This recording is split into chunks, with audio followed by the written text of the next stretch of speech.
Olá, eu sou a Beatriz Queiroz e hoje eu vou bater um papo com duas feras que estão lançando um novo podcast. Ele chama A Grande Fúria do Mundo e vai estar disponível no Amazon Music. Hoje a nossa conversa é com Mário Sérgio e Pedro Malta Cortella. Oi, gente, tudo bom?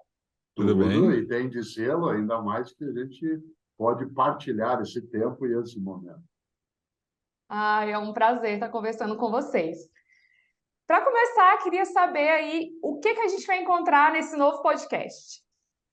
Vocês vão encontrar, como nós encontramos, você vai encontrar, e quem nos ouvir, o Amazon Music, um momento muito especial em que a gente busca conectar ideias, reflexões, pensamentos, que tem a ver com gerações que são diferentes, afinal é pai e filho, e isso tem uma suposição, né, que é exatamente essa diversidade geracional, e que procuramos encontrar dentro daquilo que são os assuntos que nos envolvem agora, que nos colocam no meio da turbulência que a vida carrega, serenar um pouco essa turbulência e, por outro lado, compreender melhor os caminhos que a gente teve. Por isso, a ideia da grande fúria do mundo, ela precisa ser vivenciada também a partir daquilo que faz as pontes, né, entre mim e o Pedro, entre o Pedro e a mim, né, tudo aquilo que nos amplia junto a outra pessoa e a outras pessoas de várias gerações. Não é um podcast qualquer, né? Nenhum é no dia a dia, mas esse tem um elemento que eu acho que é adicional, que é o que me encanta,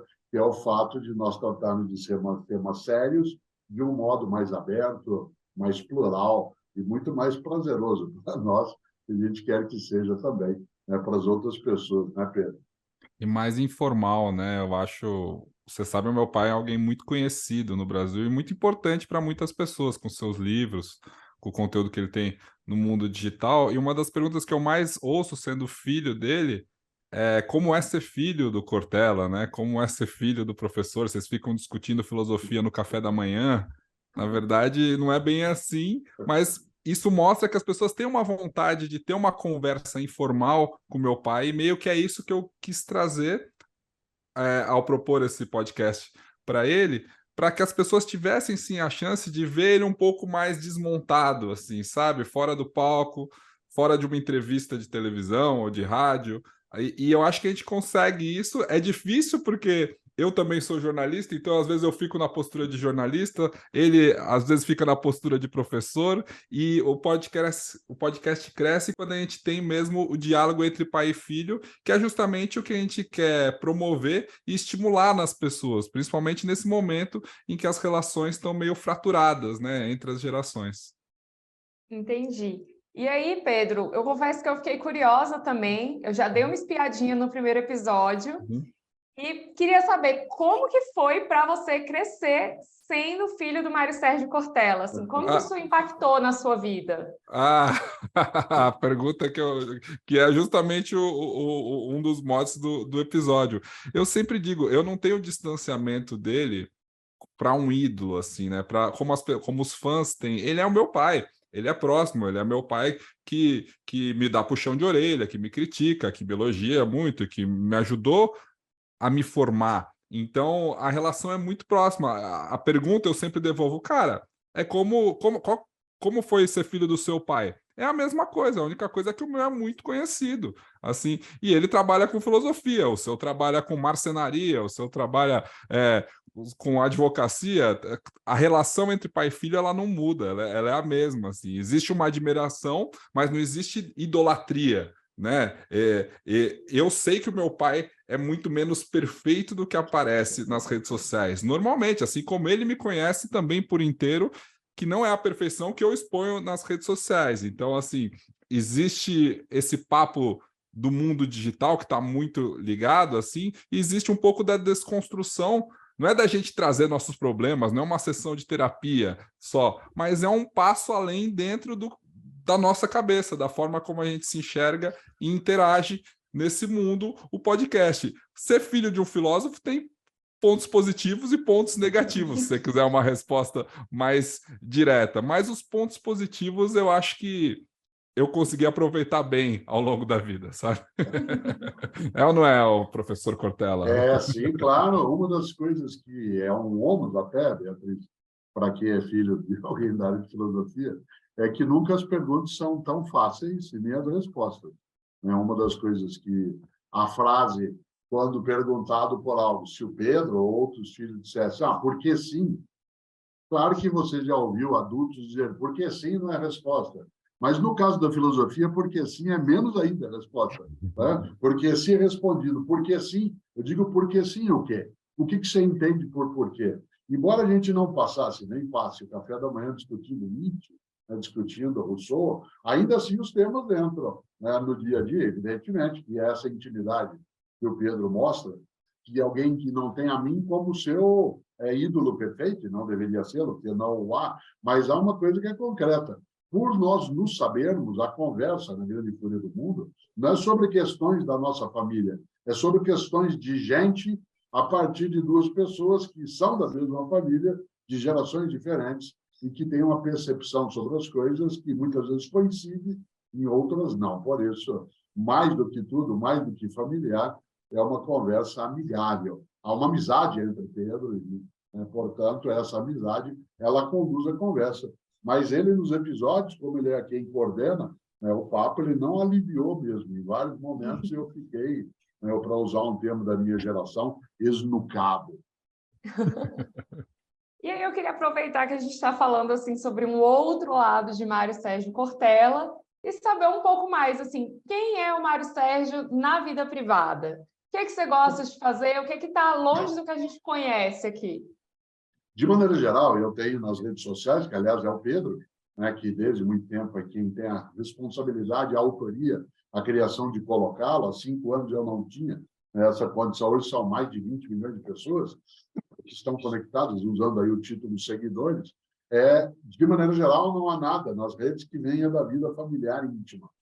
Eu não tenho esse hábito, eu não gosto de fazê-lo, mas no dia a dia as pessoas conhecem um pouco, porque nas palestras, nos vídeos, eu faço menção às coisas da minha convivência, da minha família, das minhas coisas. O que se pode ver, né, dentro do podcast que não é visto nos outros lugares em relação a mim? A reflexão sobre alguns temas que não fazem parte, né, da minha familiaridade docente, nem de pesquisa no dia a dia. Falar sobre sexualidade é muito superficial no meu cotidiano, mas a gente teve que aprofundar o tema. Falar sobre política já faz parte, eu tenho até livro sobre isso. Mas falar sobre, por exemplo, o uso de drogas não é algo que está no meu campo, né, de conforto. E eu entro nessa conversa. Por isso, é nessa hora que quem nos ouve, né, vai perceber o que é que aparece do quem é Mário Sérgio Cortella nessa temática. São assuntos sobre os quais alguns deles que eu nunca falei. Portanto, não houve uma exposição pública. E agora sim, o Pedro puxou e a conversa veio. E é claro, eu notei uma coisa gostosa, que alguns temas eu sei falar sobre eles, e outros eu tenho que estudar bastante ainda.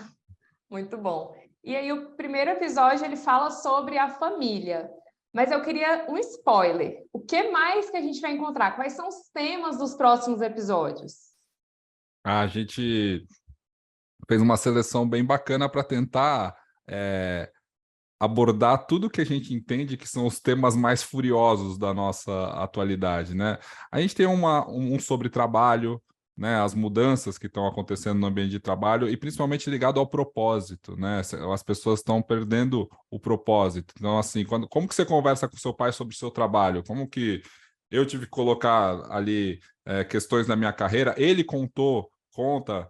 Acho que esse é um ponto interessante também do podcast. Ao ter que abordar temas diferentes, ele vai se lembrando de episódios da vida dele que ele nunca contou, né? Como que um cara como ele sai do convento e começa a dar aula na faculdade, e aí já tem filho, e aí, sabe, entra no mundo das palestras. Isso é um íntimo que as pessoas não sabem. Assim, educação, né? Como que a gente vai lidar com a educação das crianças nesse mundo de chat GPT? Sabe? Drogas, né? A gente fala sobre drogas, né? Qual a relação das pessoas com drogas? Que mais que a gente gravou? Política, conversa sobre Política. esperança. Então, que é um tema que fraturou mais famílias do que a política nesses últimos tempos. Então, assim, como que a gente constrói pontes novamente? Como que a gente consegue se juntar de novo e ter uma convivência amorosa? Além em todos os episódios a gente acaba usando muito nossas referências, assim, porque meu pai é um cara que cita muita coisa e é muito difícil conversar com ele de igual para igual, porque ele vai e cita milhões de livros e milhões de origens de palavras e eu tenho que citar a série que eu assisti no Netflix, sabe? Eu tenho que citar a música que eu ouvia na minha infância, porque a minha referência dos anos 90 para cá é diferente da dele dos anos 50 para cá. Então, assim, mas... Cara, eu vou pegar aqui os outros temas que a gente fala, mas... Olha, uma tem coisa bastante boa, coisa. Beatriz, é assim, imagina numa conversa sobre drogas, a primeira pergunta que um pai faz para o filho é assim, você usa droga?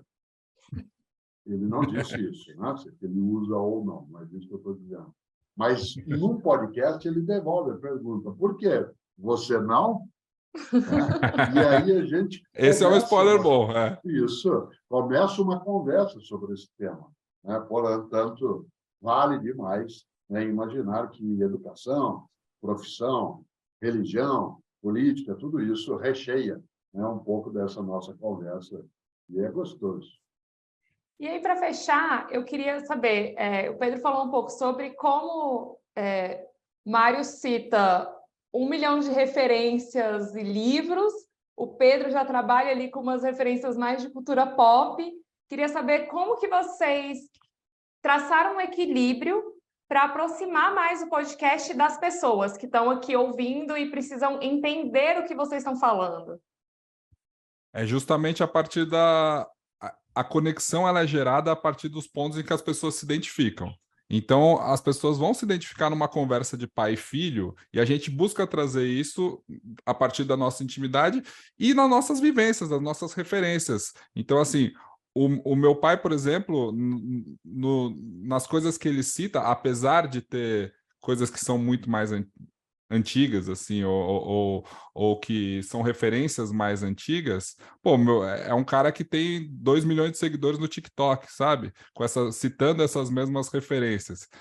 Quando eu tenho uma conversa, um diálogo lá nas minhas redes sociais, que é com um público muito mais ligado às redes sociais. Então, quando eu trago coisas de streaming, de séries, de cultura pop, isso se conecta. Mas as pessoas gostam mesmo, sabe o quê? Das histórias. Quando eu conto alguma coisa da minha vida ou quando ele conta uma coisa... Porque as pessoas vivem algo parecido. Esse é o ponto rico do episódio, assim, quando a gente consegue conectar a nossa vida ao tema que a gente está falando. E eu já tenho os temas aqui, ó. A gente vai falar sobre propósito, drogas, positividade tóxica, nova escola, que é esse de educação que eu falei, empreendedorismo, as bolhas que existem hoje, as pessoas que dão opinião sobre tudo, né? É necessário a gente dar opinião sobre tudo. A gente vai falar sobre masculinidade, sobre envelhecimento e sobre espiritualidade, além da política, né? Que Nós vamos a gente falar vai sobre ter que falar. envelhecimento se der tempo, tá? Porque eu já tenho mais de idade. Isso aí. Gente, muito obrigada. Foi um prazer conversar com vocês e desejo muito sucesso aí no podcast. Espero que você Abraço, goste. obrigado. Valeu. Bom, é isso. Se você ficou até aqui, aproveita também para seguir o Metrópolis nas redes sociais. E lembra de correr no Instagram e seguir o Metrópolis Fun, @MetrópolisFUN, que por lá a gente conta tudo que está rolando no mundo da cultura.